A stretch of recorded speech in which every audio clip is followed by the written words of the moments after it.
So chat, with all of the news lately around PV monetization and the fact that you will now have to pay $15 for the 3 PV missions, many people have been getting heckin' peeved online. But I'm very, very curious what good old Stylist has to say, because he uploaded a 37.5-minute rant on Overwatch 2 PV monetization. And me and Stylist usually agree on a lot of stuff, but he's usually more upset than I am, because have a cold, cynical, dead heart to most things in the gaming industry these days.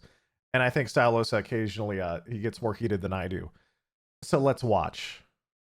Got confirmation that Blizzard completely gutted Overwatch 2's PVE campaign to rinse everybody for money. Hello, everyone, and welcome. We're starting this video is strong. going to be a rant. I've tried to record this video a couple of times, and we're just going to go for it now. I don't care. We're just going for it. So what we've got, these are the facts, right?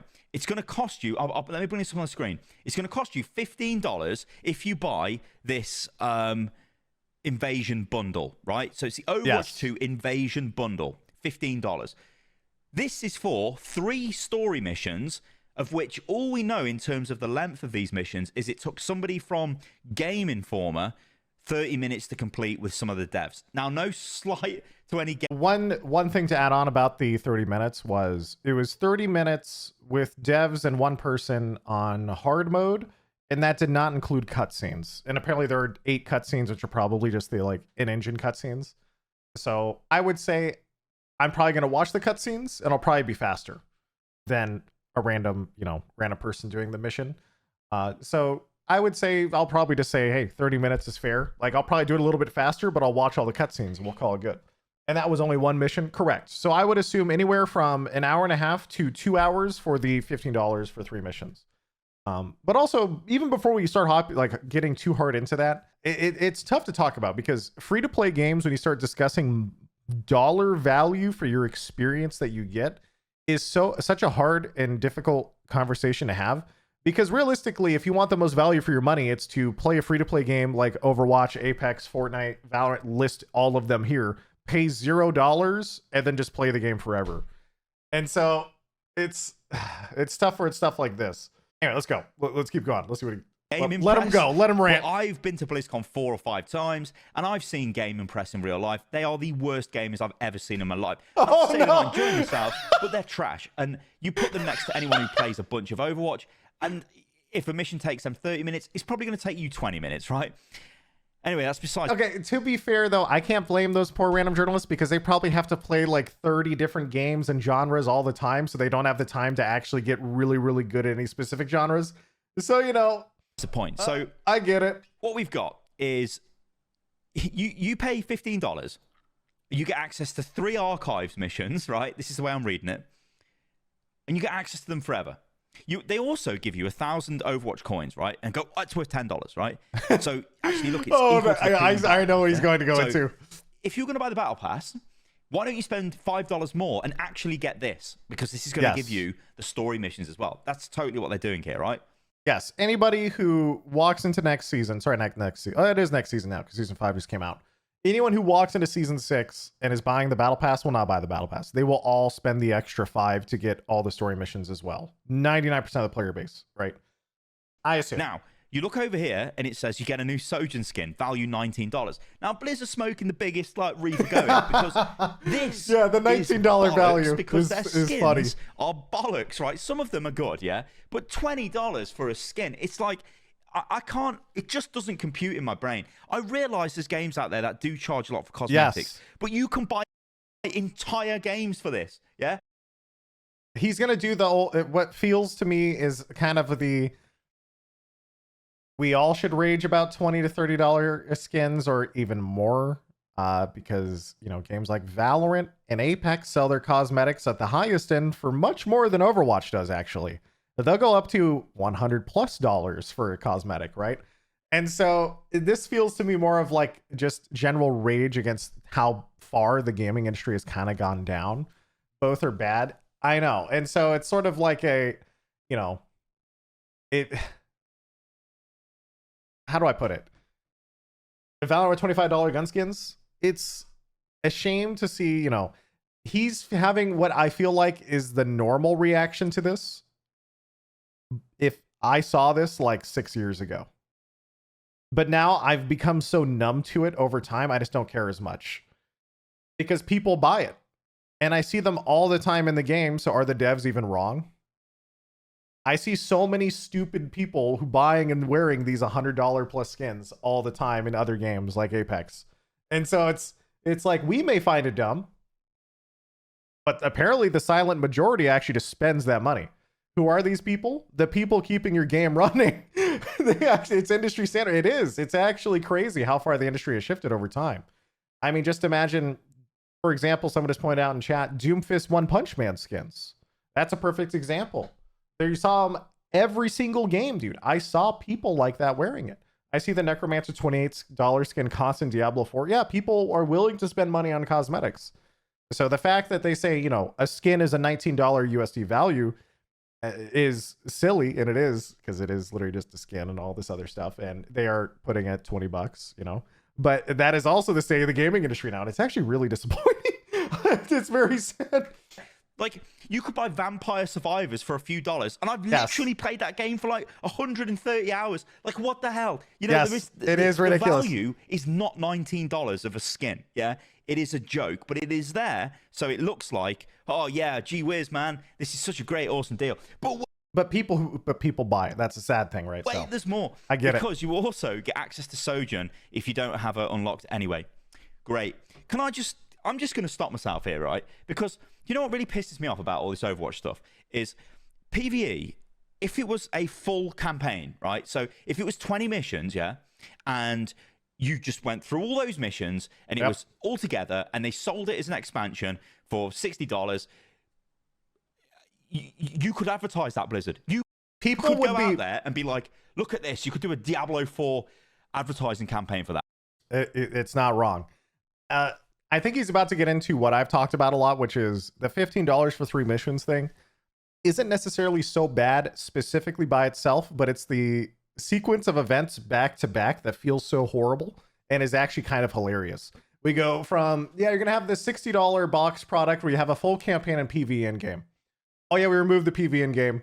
We're not selling the box. We're actually going to put it in chunks and you're going to buy each like mission bundle in a battle pass. Instead, it's like, whoa. And it hits all one back to back to back and you go, oh, fuck. Like, really, man? Like, do you really have to go this far? And what Stylos is about to say is absolutely true, where if they had just had the box product as one bundle, right? And the sad thing is we all know why they're doing it that way, right? Because they make more money. In the long run, to make a sustainable PvE storyline for the game and have a live service PvE part of Overwatch, it needs to be creating sustainable revenue over the long run.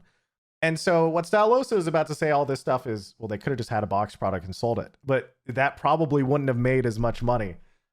He's not even watching the video. What, bro? We're talking about the video. Are you listening? Well, okay. Well, you could drum up interest. You could create a hype moment, right? Instead, what they're doing is going, nah, whatever number of missions they've got, let's break them down and slap them not into the battle pass, but adjacent to the battle pass and charge more for them. And we'll give people the story piecemeal, which I don't think is great. Because, like, would you really watch a series on the TV or on Netflix or wherever, right? And just watch a few episodes, then come back a few months later for the next one? Like, no one's going to do that. You know what I mean? Exactly. It's not satisfying. That's crap. That kills hype. That's what Blizzard are doing. But then if you do a little bit of very quick mental arithmetic and we go back to this and we go, well, okay, $15. So forget all this shit because that's not worth anything. All right, I'll put my hand over the screen as if that matters, but whatever. All we care about is this, right? There's 3 of these missions. We know this for a fact. They're $5 each. So if they've got 20 missions in the game, yeah, so that would mean 10 missions would equal $50. 20 would equal $100. $100 is more than $60 or $70 that you would charge for a box price game, isn't it? It is. But the path forward that I know that they're going to argue, chat, and I think that actually does make sense is, well, we want to continuously release some more for years into the future past this giant thing that we already have made. And so therefore, we need to create a business model that allows us to sustain that in the long run. I know that's what they would argue. But it doesn't change the fact that it feels very unsatisfying. Interesting how that works out, isn't it? Now, there might not be 20 missions, but I bet there is. There's probably more. There's probably like 25 missions, so they can just keep charging over and over again. And this is why it's a bad taste, I think, in everybody's mouth, definitely in mine, because I look at this and I think this is just Archives Plus. Yes. You don't have the talent system. You don't have the hero progression system. You are now telling me that there is no complete campaign we can get. Instead, you're just going to give us a couple of missions every now and again that we need to pay essentially $5 for. And I assume we're always going to get 3 in whatever PVE season we get next, right? So it's just horrible. It's like, I've played Archives events and they were fun, right? But it's not, it just drives me mad. It drives me absolutely mad, honestly. Because it's really, what he's describing is the feeling of loss of like, this wasn't supposed to be PvE in the first place. And so because they announced this all back to back to back, it feels a lot worse than it should. And it's kind of like, you know, you took this game and then in a month you announced that this thing wasn't happening. And then also they're going to cut it up and sell it to us in live service battle passes, which is just like the saddest state of the general gaming industry as a whole. That apparently that is more beneficial for you as a company than it is to actually give me what would be a very awesome thing that I would actually get excited for. It'll always be tainted by what could have been. Yeah, I think so. And to a big extent, yeah, I agree with that. Okay, so it gets worse because I'm still going to enjoy it for what it is. Wait for it. There's actually an ultimate invasion. Oh God, he's going to go into this. Yeah, we'll go to that in a sec. I will say though, the only reason actually that I care this much is because I actually am genuinely looking forward to PvE story missions, and that I know that because of Archives, and I know it's going to be good. I know they're going to have good marketing. I know it's going to have cool cinematics. I know the gameplay will be good. And then now they just give it to me in the worst way possible. It's like I was excited for something because I know I've already seen like the proof of concept from Archives and Halloween events and stuff like that. And now they're presenting it in the worst possible way, which is just honestly kind of hilarious, just how poorly it's been handled. Bundle. So this is even more money. And again, the way they try and justify it is a joke. So this costs $40, right? So you get all of... So he's going to go into it. I'll let him go. We'll go. Rewards. And you also get the Null Sector Premium Battle Pass with 20 Battle Pass skips. This is worth $30. I don't even know what this is. Again, Blizzard don't even tell us what it's... And even talking of what Blizzard don't even say. Well, that's because we know what it is. So every game that I know of, all live service games do this. They'll be like, hey, buy the base battle pass for like 10 or 15 bucks or whatever it is. And then they'll say, oh, but we'll give you the premium battle pass that will allow you to skip the first 20 levels and will give you like a fancy skin that isn't in the battle pass, right? Every season does that, and every existing season in Overwatch has already done that. And so naturally, because PvE is being attached to the premium battle pass already, right? They're adding a tier above the battle pass. There's already the other premium bundle. So of course there's going to be a PvE attached to the other premium bundle as well, right? It's just, it's sad, but it especially looks very, very ridiculous. And but it makes sense to me. Don't tell us, like, what happens to a player who turns up in a year's time and goes, oh, you know what? I'm going to start playing Overwatch 2. Oh, yeah. How do they access the story missions? How do they access the old story missions from the... You better buy them, kid. What do you think you think this shit's free? Well, you think you can just walk in to our video game a year from the future for like a year down the line? No. Like you're gonna buy it. All right, that's just how it works. You're gonna buy. You want to walk in and play the PV story missions for the first time. You heard that PV Overwatch was here. Pay up. This year, Blizzard must know. Why aren't they telling us? Right? They ain't telling us because you know what? They're waiting to see what the reaction is, and then they'll adapt. And what they'll say is go, oh yeah, we're changing things up based on what the community are doing, right?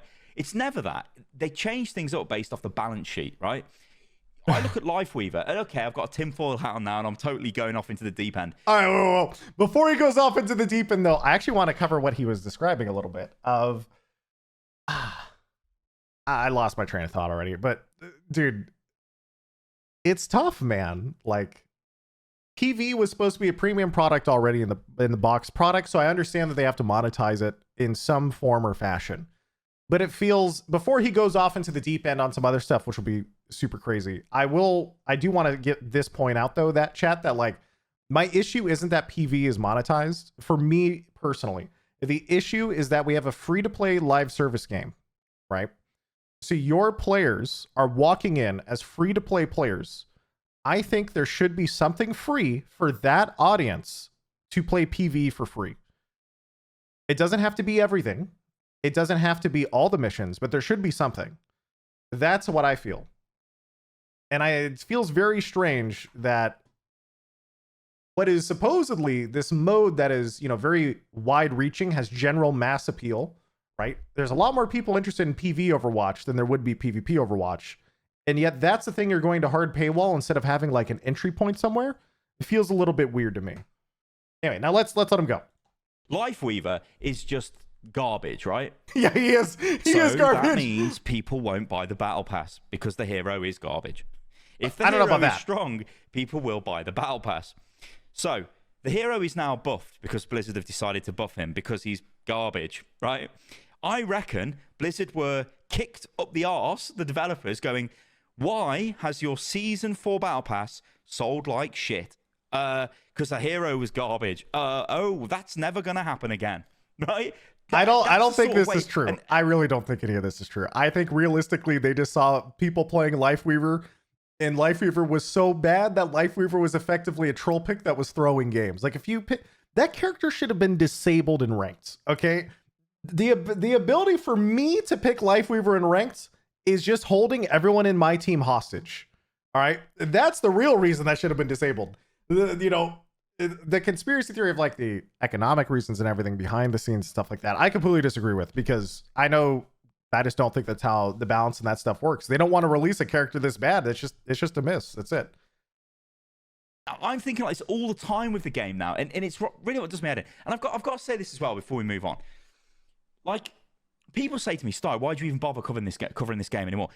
I love this game, and I've always said that, right? When I watch the trailer for the invasion stuff, right? You're gonna get hyped. It just destroys me. Like, it's amazing. I see the characters in new positions, in new scenarios. I see little bits of cinematic, and I'm like, this is what Overwatch could be. This is what the game could be. I love it. I love seeing this stuff. This is incredible. But then you open your eyes, and it's sold and for $15 bundles attached to your latest battle pass. Ah, smell that live service, boys. It smells great. Reality. And it's I almost just smell like the cash. Through very publicly the phases of like acceptance with this. These things are never going to change. All we can do is just comment on them and hope, and it's never going to change, is it? It just drives me crazy. But that's the reason why I'm still pissing about with this game, because I do love the game. I love the world. I love the characters. Everything about it is awesome. Yes. Right, let's carry on. So he's not wrong though. There's actually a certain point for a lot of creators, I think, where you have to make the decision of I ran into this actually 2 years ago in Overwatch, if you guys remember, when it was GOAT's meta, but I was just logging on and playing Overwatch every day, and then I realized, like, wait a minute, this game isn't actually what I actually want to do at all, because if I log in and I play GOATs every day, I go crazy, which is fine. I go crazy and it's entertaining. But then people started to be like, Seagull was really negative all the time. I don't like to watch him because he's too depressing. And then I go, oh, that makes a lot of sense. And so eventually in the long run, you either learn to accept it or you move on. And so for me personally, when it comes to Overwatch, like, I've been so cynical at this point that I'm just going to enjoy the story for what it is. And I'm going to be surprised that they didn't charge me $15 per mission instead of 15 for 3 missions. You know what I'm saying? Because I have no hope for the monetization of this game. Let's continue. Right, an additional 1,000 Overwatch coins you also get for a total of $20. Wow. So this already $50. Oh, gee whiz. And it only costs $40. But wait. Oh, Lord. $38 value here. Oh man, it's 2 additional legendary skins. Holy good God, Lord. I can't believe it. It is so funny. This is like, what, an $88 value pack. Oh. What happens if you don't play Cassidy or Kiriko? What happens if the skins are shit? The games industry is so silly. He's not wrong. It's the prices you've just made up, Blizzard. The list goes on and on and on and on and on and on. It is insane. And it just makes me mad. But people buy this stuff, and I'll never be able to stop it. And whatever, we just have to deal with it. This isn't the first company to do this at all. Kind of is. To this extent, Uh, I don't know if there's ever actually been such a large scale fuck up in terms of handling a franchise in the long run of why just how spectacularly it has been mishandled on top. It's like, I don't actually know. I'm trying to think because I've been around games for a long time, and for a game of this size and franchise to really have a miss that is so high profile, yeah, there's not that many. There's not many. Destiny has entered the chat.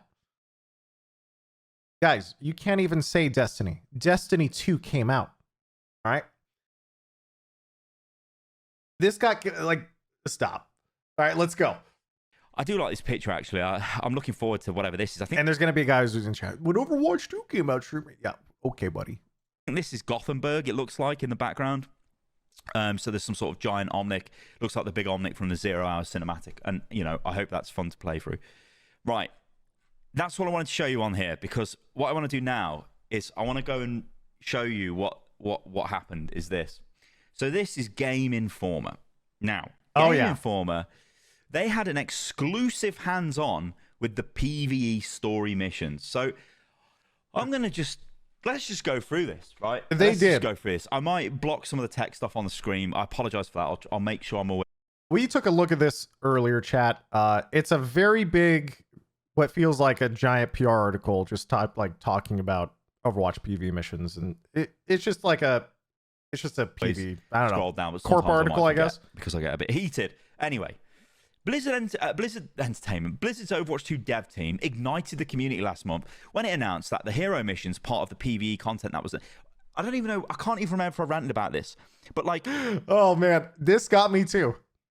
When it announced that hero missions, part of the PvE content that was announced alongside the game in 2018 was canceled. It's always interesting to see it framed this way, because realistically, everyone knows that the PvE endgame, first and foremost, was the draw and the game start to finish, right? And so that was the big part of the game. And now they cut it down to just the campaign. And now we argue PV wasn't canceled, guys. The campaign is coming. It's like, well, no, this feels like a technicality, right? It feels like some pretty nice spin. Like, sure, I guess if I had walked into, let's say as an example, I logged on to Diablo 4, and then after I hit level 50 or whatever, and I finished the campaign, the game ended. There were no dungeons. There was no gear to grind. There was no leveling. There was nothing. And then people would be like, oh, I guess Diablo's donezo then. Like, that's kind of it. There's no end game. There's nothing interesting, yeah? And then people would go, well, actually, it's not donezo. What do you mean? There's still a story in Diablo 4. Well, what's wrong with you? It's like, well, it's technicalities, really. The core of it is the game that was supposed to be maintaining your interests for 1,000 hours is now the game that maintains your interests for like 50. Right. And so those are two very different games. And so I don't think it's really an exaggeration to say it's canceled. I can understand why people are going to be mad at, misinformation or this or that, but I consider it a technicality. The fact that talents and LOL, do your capstone dungeon, it unlocks another difficulty. Someone help him. Hero progression is gone. Mean there is no replayability in the PvE. The story missions, it doesn't matter how good they are, you won't keep replaying a story mission over and over again, because what is the point? I'm sure there'll be achievements attached to doing different difficulties and stuff, but like, you're not going to grind those missions over and over again. Nobody ever grinded the archives events apart from people trying to get top scores, but like, you'd play them and then that was it. It's like the Junkenstein's event, you'd play it for a little bit and then that was it. You were not grinding these games out, and that's what these missions are going to be. I can't see them being anything else, because they're not supposed to be, and they can't be. These missions are not intended to be highly replayable. There is no PV in game. You're going to log on and you're going to enjoy the story for the story, and that's it. It's not supposed to be anything else. There might be some stuff attached, like, scores and difficulties, right? Like, let's say you get a high score, or maybe you want to like flawless legendary mode like we did with Halloween and stuff like that. But they have been very clear and explicit about this, that, there is no more highly replayable. They don't want to do it. So now all you have is a campaign that's being cut up and it's being sold piece by piece. So that way, into the future, in a couple years, they can continue to progress the Overwatch 2 story and monetize it. There isn't any progression systems. That's why people are pissed, Blizzard. How can you not understand this? Anyway, let me move on. Part of the PVE content that was announced alongside the game in 2019 was cancelled. Were cancelled. However, not all of the PVE content was axed. I travelled to Blizzard's headquarters in Irvine, California, to be the first person outside of the company to get right. So he's been handpicked by the PR department. Absolutely, they don't want any negativity here. It's like, right, get in the guy who, I don't even know who the guy is, but get in the Game Informer, because we've probably got real good relationships with them, and let's see what they say. So the story missions take place during the invasion of Null Sector, the rogue Omnic group. Overwatch 2 Invasion is the name of the upcoming Season 6 and includes these PvE missions. The 0-hour cinematic, which arrived at the announcement of Overwatch 2 in 2009, showed Winston, Tracer, May, and others battling a giant Omnic to save Paris from certain doom. Yeah. Following the that cinematic battle, was sick, Null though. Sector continued wreaking Just havoc saying, across I the like entire that planet. cinematic. In addition to bringing their brand of destruction to major cities, they're also kidnapping Omnics for a mysterious purpose. As you might imagine, the world turns to heroes of Overwatch to put a stop to the waves of destruction. This first wave of story missions, which arrives as part of Season 6 Invasion, and in fact, it's funny, isn't it, as well, that they would just Season 5 starts today. If you're watching this video the day it was uploaded, and they've just pumped out all of the Season 6 stuff. It's They have. crazy, ain't it? It's like, It is strange. It feels like they're trying to front load all the bad news now because they know that in the later parts of Season 5, right, they're going to want to start the hype train for Season 6. So just get it all out now, let it sit, let people calm down, and then we're going to release a kick-ass cinematic. Right, we're gonna do marketing. We'll do a marketing push for Season 6, and then the bad news will have had enough time that maybe people won't be as mad. It seems smart. It is smart. That's just good PR. And also, this announcement surrounding Season 6 also synced up well because this is around the same time, by probably coincidence, Reddit was down because all the subreddits were rioting and they're protesting the API changes on Reddit. So again, helped out Blizzard. Season 5, hang on, but no, we're already thrown out all this other stuff. And then wait, guess what? We'll just drop this. We'll drop this without any, like, in the mess. It's like we've flooded all of the content out, and then we just go, and here's the price. It's like, it's so cynical. It just is, it's vile. Right, oh my days. Okay. Yep. Season 6 Invasion includes it feels gross. Rio the way de they've Janeiro, done it feels really gross. previously I shown agree. at BlizzCon. Yes, I'm aware. I played it. I just hope it's different or expanded upon. Toronto and Gothenburg. These missions feature enormous objective-filled maps and in-depth storylines that blow past what we've seen in previous PvE content, often tied to seasonal events. Yes, I'm sure they will, because they should do, because those events are years old, but it is still the same DNA. That's the issue, right? You're not going into these and, like, leveling up your Reinhardt. You're just playing through them and leaving. That's what's the... Good God. Not wrong. We typically don't go in depth. Man, poor Sty, man. The Doomer? Is it a Doomer? He's just someone who's sort of still sad over the fact that the thing that he was looking forward to for the last 3 years was canceled. And now there's more and more PV news. And when that PV news comes out, everything in your mind goes back to, man, what if? Like, what if they just had another dev team and they kept making that crazy ambitious game, and all that ambition now is just being cut up and sold for battle pass money, right? Like, I don't know. He's doing it publicly, right? He's a content creator, but I understand where he's coming from. Hang on. What's this? Right. We typically don't go into depth in game with our stories. Game director Aaron Keller says, this is a PvP shooter, and as much as we can try to build characters and build the universe through voice interactions, but we've never really picked up on that thread that we first started when Winston had his recall cinematic that launched with Overwatch. He had this moment where he asked players, are you with me? He's trying to get Overwatch back together, and we've had all these other cinematics since where we've shown people responding to that call, but we never tie it all together. This story that we're going to be telling in Season 6 is that moment where Overwatch gets back together and they answer Winston's recall. Yep. So yeah, I mean, I They should finally probably get to do clarify the that, story stuff. When I'm talking about archives missions, I'm talking just like the format. I'm not saying that these missions are based in the past or anything. They're not. They are pushing the story forward, which is good because we want new stuff, not stories about stuff which happened in the past. They finally got the phone call. In these new story missions, you'll 7 fight years. against intense mobs. Not wrong. It is, dude, it's been a long time. You know, the recall cinematic was like 2016. It is kind of surreal to be like, oh yeah, it's finally here. And you're like, wait, it's actually been 7 years. Holy crap. Of rogue Omnics. According to Blizzard, North Sector will continue to attack until they're completely dismantled. While we've battled North Sector before, new enemy types like Annihilators and Stalkers add new wrinkles to how these battles play out. Can I just stop here as well again? I've got to stop here as well again because Ramatra doesn't have a cinematic, an animated short. Ramatra is the leader of North Sector. Ramatra was very clearly designed as like an intro into all of this stuff, or he should be launching with this, right? And obviously that's not the case because Ramatra launched months ago now and was used to bulk out the battle pass, which is what everything's being used for.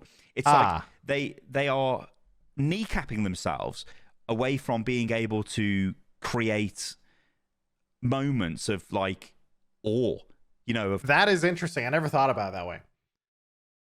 It's he's pointing out that Ramatra is this really big story villain, right, for Null Sector and PvE. It probably should have come out at the same time as PvE, but instead it got pushed out early, specifically because they needed more heroes in their battle passes. They have to get stuff rolling. And this is, you know, this is the natural progression of favoring, you know, the live service model PvP. You just got to get stuff out the door, right? And he's saying, hey, it's kind of just sabotaging yourself a little bit. Wow, this is so goddamn awesome.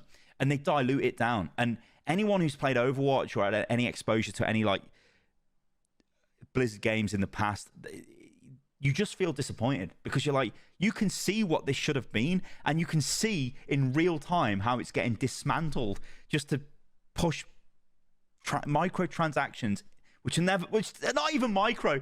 Like a micro would be $1. Yes. Not the price of a game. Anyway, oh my god. Poor so that Stella. looks like the artillery thing not wrong. to me. And you can shoot their arms off, which is pretty cool. And they're just the standard bots. Okay, great. My hands-on session. I still love Overwatch. I'm excited. It sucks when you play a game. A lot of the creators are negative about it. Well, I mean, isn't this what we should be negative about? Wouldn't it be weird? Wouldn't it be more weird to not be negative about them cutting up the campaign and putting it into battle passes? You know what I mean?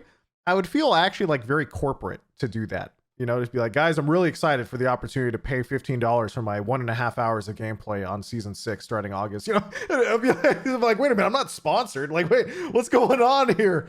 Takes me to Toronto. This mission begins with a previously on segment consisting of cutscenes and animations from various previously released videos and stills in the Overwatch lore. Toronto is the middle part of this first story mission arc, so I appreciate getting caught up on the story. This upcoming release delivers 8 new cinematics and a seemingly innumerable amount of voice lines. So that's cool. You can see again what's happening. This is actually cool though. Having probably 8 different in-engine cutscenes, because we actually did see one back in 2019, tons of voice lines. That's all cool. I'm actually excited for that. But also it comes at the, you know, in the shadow, lives in the shadow of everything else it's supposed to be, which I think he's about to get into. 8 cinematics. So these are obviously split up between the 3 missions, and they were obviously going for like an intro cinematic, an outro, and then maybe every now and again one of them might have some of the cinematic inside the mission. Again, I presume these were all made again like to follow in sequence through the story as you're progressing in the massive campaign, which has now been chopped up, yada yada yada. Anyway, the PVE release, I've lost my mouse pointer, where is it? Here we go. This PVE release will bring players the largest maps Overwatch has ever seen. For these maps, Blizzard created all new streaming tech and developed new tools to make it work. As I load into the mode, I arrive.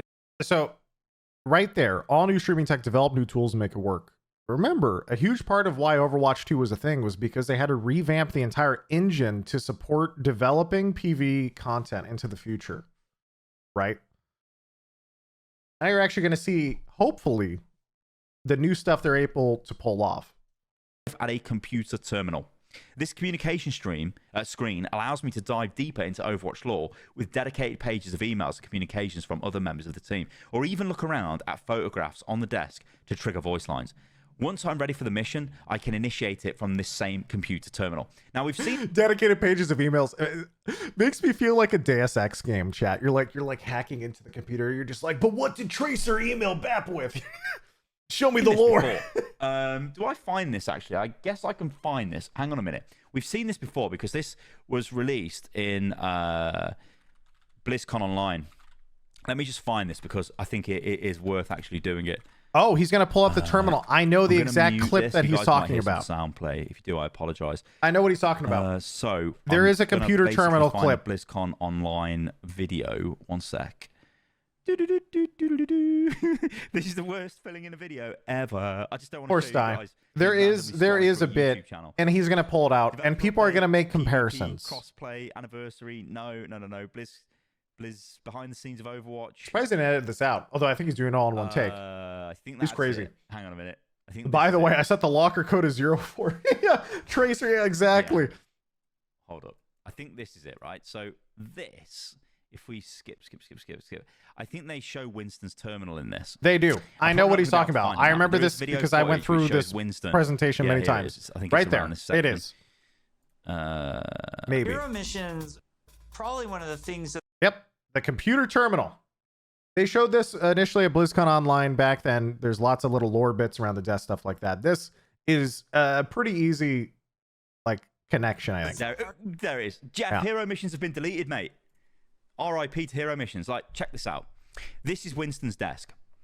And you can sort of see how this was going to work, right? So you'd be like sort of zooming into the screen as like, you know what, let's just go forward slowly. So look, you can see how you're zooming in. You would have your heroes levels like, on the right, okay, then you have your map mission to launch missions. And then you're selecting what missions you want to go on. These are hero missions though. And then you even see the UI up here in the top left that has hero missions and story missions. And of course they're deleted now. Look, he clicks on that one. It's sort of a what could have been. It zooms in, you know, like I'm going frame by frame here, guys. That's why it's laggy as well. Look, it tells you what it could be. Like, look at all this stuff. It's killing me. I don't want to watch this no more.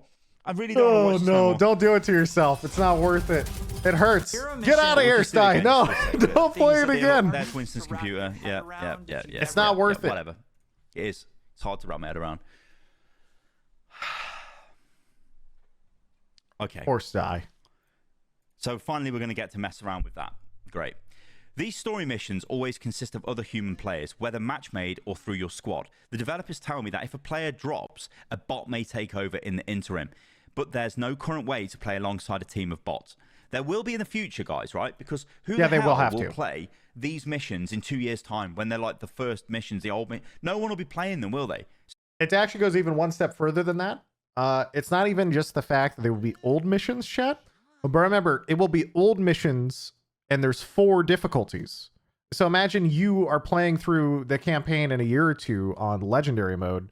Of course, they're going to have to matchmake with bots. There's just not going to be enough people, you know. Who else is going to be queuing for like, oh yeah, I'm playing mission number, 7 or whatever on legendary difficulty at 2 a.m. Like, are there 5 people also queuing for that difficulty? No, of course they're gonna have bots filled out.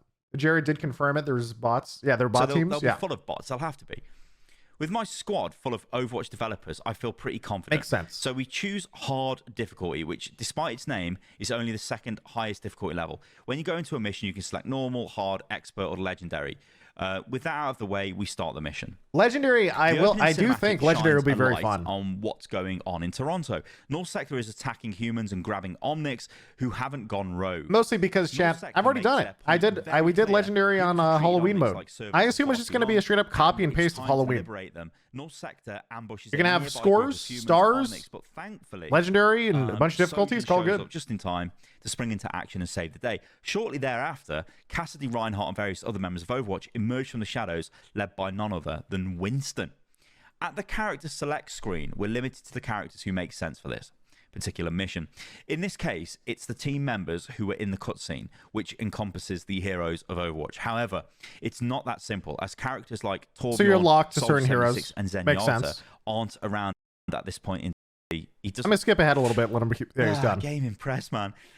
and solid I choose Cassie to take advantage of his decent mobility and solid range. Meanwhile, Oh my no! teammates choose Don't Mercy flame him. He's trying his best. Okay, it's just a random journalist. Winston, It's and the mission okay. required Sojourn. The narrative plays. I cut journalists a lot of Slack chat because I don't know if they know, that deeply about our game or this or that, and I feel bad. It's like here I am, sitting on the history of, oh yeah, I got like 5,000 hours in this game. I wonder what this random person thinks after spending 5 hours. Yeah, they're not going to know as much as me, right, about my specific thing that I've spent 10,000 hours in or whatever, right? So it's okay. Can you imagine? Mate, if you were going to pick the one with movement ability, you'd pick Sojourn, not Cassidy, whatever. The narrative Move plays, on, Sty, it's okay. out through the missions and the accompanying cutscenes, but based on which characters are selected by the team. You'll hear different interactions and pick up unique story bits. Right, so there's a little bit of like replayability, slightly different team comps, we get a little bit of different lore. Well, it's going to be like Halloween, right? Every time you play, they probably have like a bazillion voice lines. Because Halloween did. I gotta say, by the way, the voice line, I don't know their exact job description. I guess it would be narrative designers on Overwatch, the people who make all the voice lines. They're actually just god tier. I don't know how they're so good. All feeling great. I will say that. They're actually really, really, really good. Our mission in Toronto is to evacuate the humans and the Omnics out of the city. As soon as we get out of the spawn room, we begin fighting off waves of North Sector grunts to protect the evac ship. These basic enemies are easy enough to pick off, but one part I didn't expect was for them to be destructible. You should have done, because that's just in every media they've released ever about Overwatch 2 PVE. Just when I thought I'd bested one by blowing its head clean off with Cassidy's pistol, it continued charging towards me. With another, I blow away its legs, but it keeps crawling on the ground in my direction. I finish them off again in short order as a way of... Yeah, so he's basically describing, hey, you shoot stuff, you can break off pieces of the Omnics that are pushing you and stuff like that, which we actually saw in the BlizzCon Online bits. We know stuff like that. Omnic stream into the ship. So it does sound pretty cool, that does. Okay, great. We pause the evacuation to fend off more North Sector grunts, but this time they're accompanied by artillery bots. I'm going to fast forward a little bit here, chat, just because... The ship, keep an eye on the ship's health, and thankfully we thought the North Sector attack and the ship escapes. Okay, it's thwarted and off we go. From there, we continue through the downtown area that enemies will be encountered near most dangerous. We're going to keep skipping. A lot of this stuff is like a retelling of what goes down in the mission point by point. And that's okay. Ones that were shown off in the BlizzCon Online. I've already, like, video. I don't need to have a breakdown of the mission to kind of know what it is. Tall, slender, and they throw like... It almost looked like digital rope at you when they pull you back. I guess that's what the that hooks. Is. So, yeah. They're talking about different types of specials going in. As we continue, we meet up with Claire and Omnic trying to help Overwatch in its mission. We work through the powered-down underground metro. We encounter through their head, disabling them. Kind of sounds like a head crab, doesn't it, from Half-Life? Yeah. We see this happen to one unfortunate Omnic during the mid-season cutscene, and it's clear it's not a good thing, yes. Not mid-season, mid-mission, mid-season. Throughout the remainder of the mission, we must fend off massive groups of grunts, subjugate his artillery and stalkers, while learning more about the leader of North Sector. Yeah. Essentially, it's going to be the same type of horde-style gunplay and everything that you probably would expect from things like Archives, right? Like, there's going to be special units, and then there's going to be a ton of grunts, and on Legendary, they'll probably actually destroy you and one-shot you, like explosive units and stuff like that. This is all stuff that we know and kind of understand. This article is clearly meant for an audience that has no idea what Overwatch PvE is. But for those of us who have and actually know what, you played through either Archives or the Halloween events, Junkenstein and stuff like that, expects that, but with more specials, more polish, and narrative and lore, right? That's what I'm getting out of all of these missions in this article so far. Could a face-off against Remarch be in the near future? One combat sequence even includes an all-out push to an evac ship. At one point, I turn the corner I do just that, and the mission comes to an exciting end. So that seems very similar to what happened in the Blackwatch mission, where you just jumped on the ship at the end. You didn't bother fighting all of the remaining Talon goons. You just ran away. Okay. As we watch the end of the I'm gonna skip this because now he's talking about lore. It's I'm a trying to get to the recruit Zenyatta. end. What are the journalist's thoughts on it? Though I only played one mission, There we go. it was a chunky piece of gameplay. Without taking into account the cutscenes, our playthrough of this Toronto mission lasted 31 minutes. I was pleasantly surprised by not only how massive the map is, but also by how diverse the battles felt. Not only that, but you're given the added bonus of receiving Battle Pass progress for your effort. That's what makes it feel like very, very, very Corpa PR. Yeah, that last line is a little much. Stop. Yeah, so like, listen. Stop. They've been making this stuff for years. Like, it should be big. The map should be big. There should be tons of content. Anyway, whatever. This is the thing with like 31 minutes it took them. I mean, I don't know who this guy is. I don't know like what the devs. I mean, some devs are really. 30 minutes on hard mode means it'll probably take me a lot longer on legendary, to be honest. If I have to go a little bit slow, but it could be copium. Plus cutscenes, I assume we'll do 40. Really, we'll see. We'll see. Awesome players, like top 500 players. I don't know. Like this is just like completely anecdotal. We have no idea how long this mission lasts. It could last 15 minutes to people who know how to play Overwatch. It could last 31 minutes. I don't know. Well, he probably got carried by devs, and devs know. So I'm giving them the benefit of the doubt here to just be like, yeah, probably about 30, 40 minutes. Yeah, that's good. While I am still disappointed by the cancellation of hero missions, my trip to Blizzard Irvine has convinced me that it is great now, and I really love it. No. While I'm still disappointed by the cancellation of hero missions, I've always wanted an expansion of what the seasonal event PVE content has offered since the original run of Overwatch content. Yes. The story missions felt like the evolution, expansion, and ultimate execution of that foundation. I look forward to experiencing all 3 story missions in the first wave when Invasion arrives. And this is a shot of the India map, which is a Flashpoint map. Flashpoint's going to be interesting, too. Not trying to corp it, but the amount of time is not necessarily all the value is. I agree. My problem with comparing direct, the time played to money spent is that nothing you do will ever compare to the fact that you can just play Overwatch for free and just do whatever you want, right? And so the reason why people care about money to playtime is specifically because of all the comparisons to old PvE, right? The idea that, oh, I would originally we're supposed to be paying $60 for this box product, right? And so I was supposed to get hundreds of hours of gameplay out of that, though. I was supposed to be able to play that for years.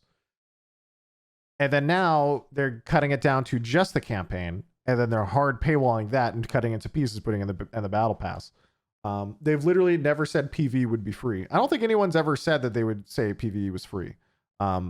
What people are angry about is specifically that, cutting it up piece by piece and putting it into a battle pass system, right? It feels a little bit, in comparison to what was originally offered and promised, and having all of those things happen back to back to back makes it feel horrible.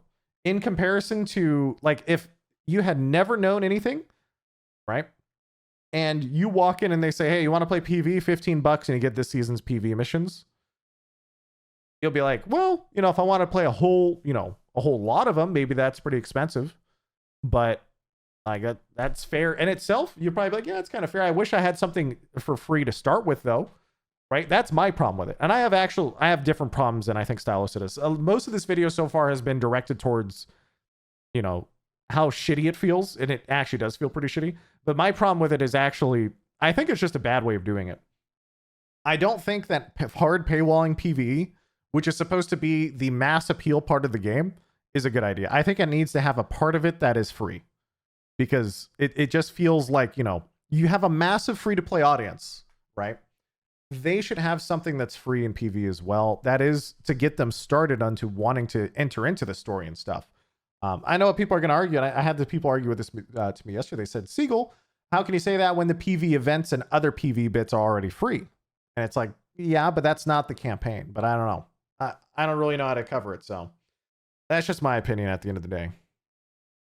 Yeah, which by the way, Flashpoint, actually, there's a bit of info here. So Flashpoint, it's the new game mode, and it's got multiple points. So I'll just quickly go over this before we go back to that. But the mode will feature 2 new locales that are Overwatch 2's biggest PvE maps to date. Teams will fight for control of key positions across the map called Flashpoints. people are going to get the battle pass anyway, so it's really $5 for the extra content, right? No, it's 15. You got to remember, a lot of people that PVE, the audience that PVE attracts, chat, are people who are not consistently playing Overwatch 2 PvP right now. They are people who love Overwatch but don't actively play it and just want to pop in and try out the mission and leave. They don't want the battle pass. They just want to just play the game and leave. And so if you're already buying the battle pass, then yeah, compared to originally just buying, if you're an active player, right, and you already buy every season because you play a lot of Overwatch anyway, then yeah, it's just $5 extra to you. But to someone who doesn't normally play PvP Overwatch, it's 15 because they don't care about the battle pass, because to them, they aren't going to ever finish it. They're not going to play PvP Overwatch. They only want a PvE. Does that make sense? Aiming to capture 3 of them before their opponents do. Can you use premium coins to buy the missions? I do not think so. Pretty sure you can't. But maybe you could. My first assumption is that you can't. Have no time to relax once a point is captured, as the next one will already be waiting. Not only will this mode test your mechanical skills, but also your ability to plan ahead, stopping opponents from moving on to the next flashpoint will be a huge key. So yeah, that's flashpoint. I think they should at least do that. We'll have to see on launch. Not sure yet. People have played this. I have not played this. It may have been at the creator event, whenever that happened. Was it like, I want to say October? I don't know. Was it November? I don't know. Whenever the Overwatch 2 thing, I've heard murmurs of people played it. I don't know, but I've not played it, so honestly I've got no idea. I also have not. But anyway, the Overwatch 2 The Overwatch 2 Invasion bundle will cost $15 and will include the 3 story missions, a brand new legendary skin for Sojourn, plus access to Sojourn for new players once you complete the story mission challenges, and $10 worth of Overwatch coins, 1,000 coins, enough to purchase the premium battle pass for $40. You'll get all of that plus the Null Sector premium battle pass, 20 battle pass skips, and it's a whole lot of monetization in one paragraph, and a legendary skin for Cast, and a legendary skin for Kiriko, and includes a new bonus co-op mission that takes place on King's Row. The mission, called Underworld, lets players on a mission to see new I'm skipping, there's so much corpa to test your skills behind your favorite characters. So Iggy is the Omnic, who I think she saved Tracer. She's like a punk rock Omnic in one of the comics. But this, to me, reeks of a hero mission. This is one of those hero mission things, isn't it?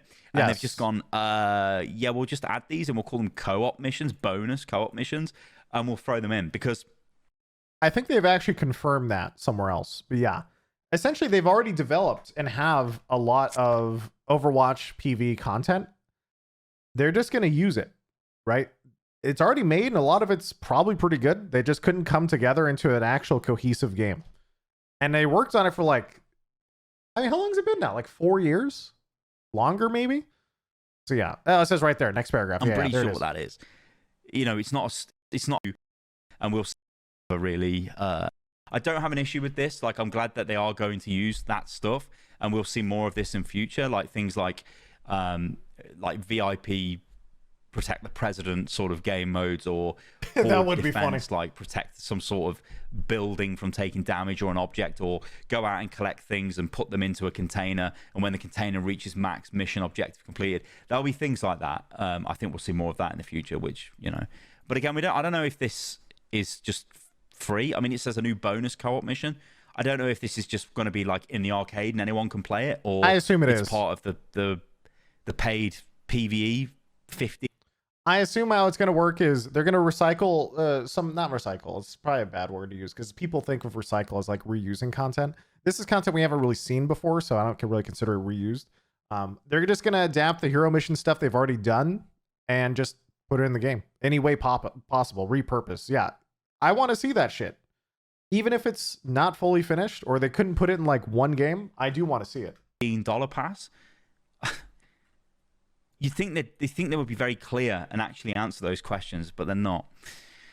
Though the hero missions were cancelled, Callis says that the team took some of the work. Well, there you go. Yeah, we would like to look at reusing more of that stuff in the future because I think that there's a lot of really, really cool things that we've done there. Yeah, there is. That's why we cancelled it.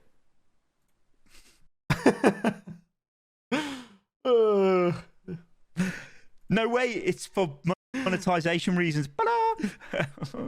If you're strictly He's not wrong. into It's Overwatch 2 sad. for PVE content. This season also includes Flashpoint, new PvP core game mode. This mode will be available for all players in quick play and competitive play. Adds 2 new locales that are bigger than POs, max day, blah, blah, blah. In Flashpoint, teams fight. I mean, season 6, all this stuff, he's going over really fast, but season 6 actually does sound very stacked. Season 5 has, for the most part, I would say from playing season 5 so far for the last 2 days, it's getting hard carried by the art team. There's actually just, they have so many good skins this season. Okay, Outside of that, though, literally it's kind of taken bare bones. You have a couple modes and that's it. from the blog, word for word. Yes, the article literally copy pasted the official Almost, blog anyway. post almost. Yes. PR post. It is PR, yeah. Season 6 sounds like by far the biggest release since Overwatch 2 launched last year. And while not every season will be as big of a content drop, players could expect some seasons to just explode with content like this one will. Yeah. Not every season will be like this. I mean, I get that. Like, we're going to have like seasons where nothing happens, or there'll be minimal content, and then there'll be like another 3 missions will show up. Like, there's no world in which this is every season. You get PVE missions. There's just no world at all. Like, they're going to be spread out. It'll be every other, or might even be every 3. Yeah, I would assume my theory for this, chat, is I think every other would be pretty good, right? Like, right now you have new heroes, and then you just kind of have maps, and that's it. They alternate the seasons. Imagine then if it was like a new hero, and then every other season you had PvE. That'd be ideal, but it'd be really hard to hit. I don't know if they could actually do it, because there's a lot of work that goes into it. That's a lot of writing, too, to actually like make that work. I don't know. It'd be, what, every 4 months you'd update with new missions? It really depends on how good their tools would be to actually make that happen. So 3 missions every 4 or 5 months? Yeah, that is what I would assume, yeah. I think it'll be twice a year. Yeah, we'll see. Of these seasons, we get them. Isn't the story already all written? No. Well, Chet, remember, the whole reason that they're making it into this model is because they have a campaign, right? Like, they have the story that they've already made from Overwatch 2, but the whole reason they're doing this battle pass model is so that way they can go beyond that, right? So what happens in 2 years when you're consistently releasing missions? Well, they want PV to be a constant source of revenue for the team, so we constantly add more and more lore, and people constantly have something new to see in stories, right? It's like a comic book. Yeah, exactly. It's going to be like a non-stop thing. They're not going to stop. Anyway, he goes on to say, Season 6 is definitely bigger, Callis says. We don't want to save up content and save it for these giant releases years down that line. That's what box release would be for a game. Yeah, and that is I'm not even going to go into that, because we always want to be supporting the live game. But at the same time, there is this really big release coming up for Season 6. And so this is the culmination of us working on a lot of things that for years prior we have been saving, and us recognizing that we don't want to always be saving content like that. And I think this is also the team trying to get it's a point where we start shifting the live service portion of the game away from just being about heroes and map releases. True. We do want there to be more than Overwatch season, more to an Overwatch season than those 2 components as the biggest part of that season. That's what the story missions are for. In Season 6, we have plans for a story mission in the future, necessary around story missions. We have plans for other seasons in the future that aren't necessarily around story missions. It could be around other parts of the game. Yeah, all that stuff is true. He doesn't really talk about it, but I can only imagine how demoralizing it is from the developer POV to work on stuff for like 4 years, then it gets canceled and no one ever sees it. So I can understand that side of things. That Keller's kind of like, I'm reading between the lines a little bit, but that's I can see it. I'm losing my mind. I'm losing my mind. Anyway, Poor Star Keller Wars, wasn't ready to talk about when the next group of story missions will be made available, but assures players that the team is working on more story missions and has grand plans for the future. Additionally, grand plans for the team future, aims to be reactive to player feedback. The team aims to be reactive to player feedback on the first missions and adjust accordingly. On the first missions and adjust accordingly. He has no Overwatch faith. Invasion, aka Season 6 of Overwatch 2. Oh god, dude, he's Kicks off at his the first Joker 3 story moment. missions on August the 10th. Right, listen, guys. I do like that they're naming the seasons now, and like just going Season 5, Season 6. That sounds terrible. Giving the seasons a name, I think that makes sense. Are they giving the season a name? I thought this name was specifically for the bundle of missions, because so that way in the future people can go, oh, if you want to start Overwatch 2 campaign, go buy the invasion bundle. I think that's how it actually means. But I might be too cynical. Maybe they won't give the season a name if it doesn't have any PVE stuff in it.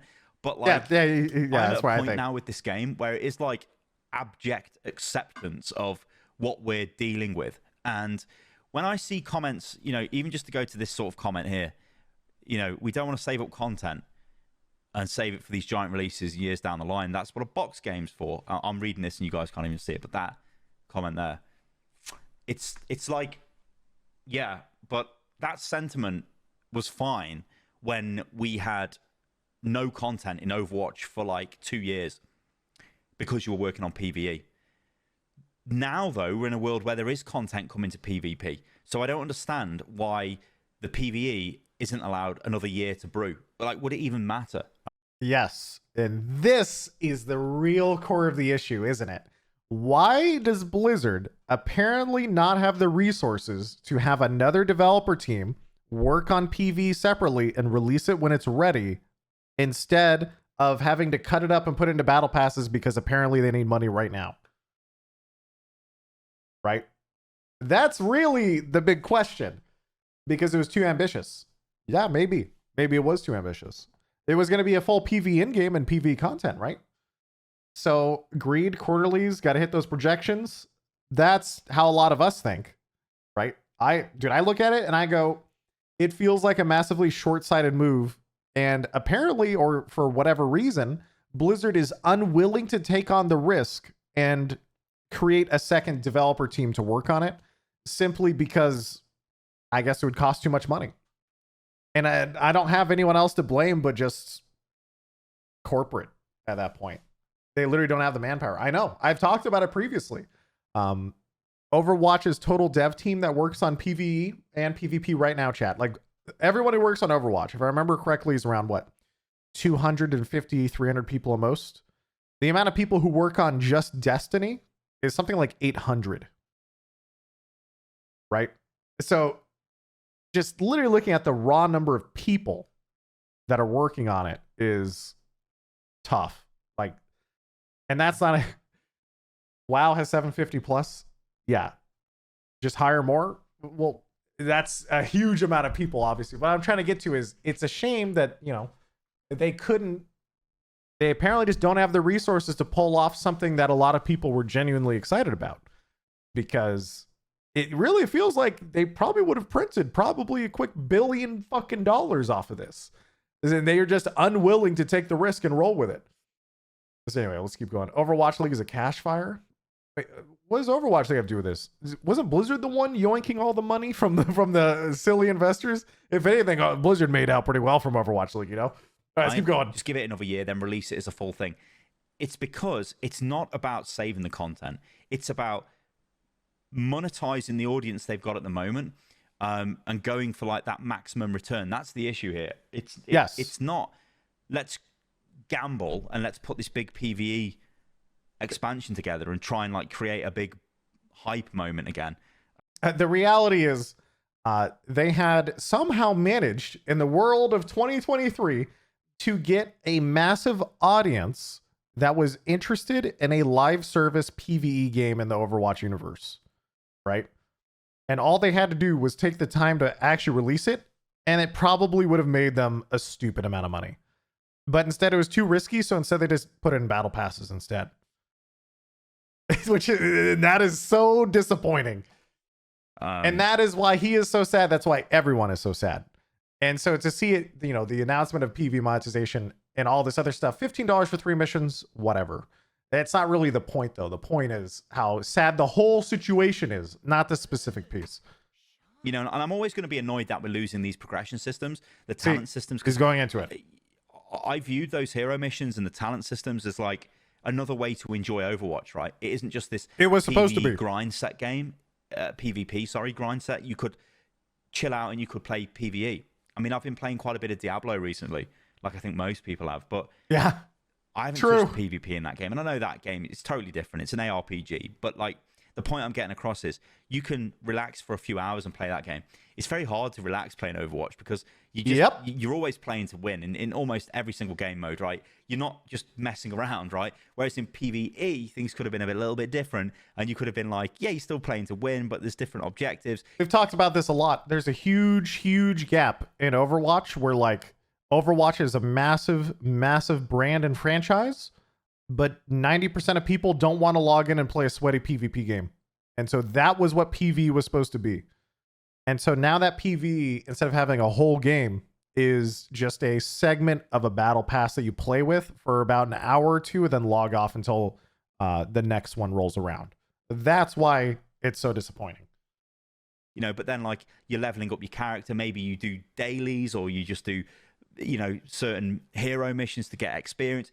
Basically, it was another way of playing the game. And I feel like it was a whole different game. Like it wasn't just another way of playing the game. It was basically a whole different game.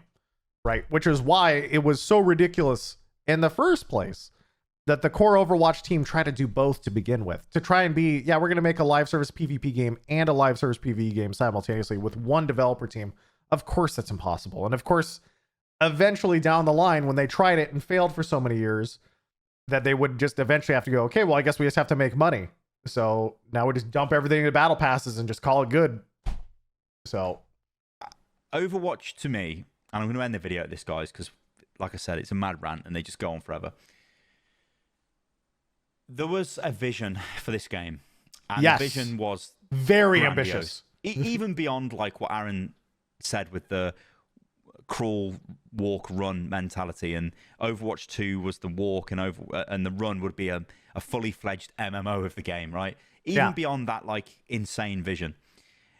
You could see that Overwatch could develop into a very strong, almost Destiny-style game, you know, with that level of PvE in the game. It does. It fits. All the gameplay fits. The PvE missions fit. The gameplay all works. And in fact, I will go one step further than what he just said. Destiny's gameplay doesn't fit PvE as much as Overwatch's does. Because Overwatch's Holy Trinity makes fight combats and fight mechanics and boss fights easier than Destiny.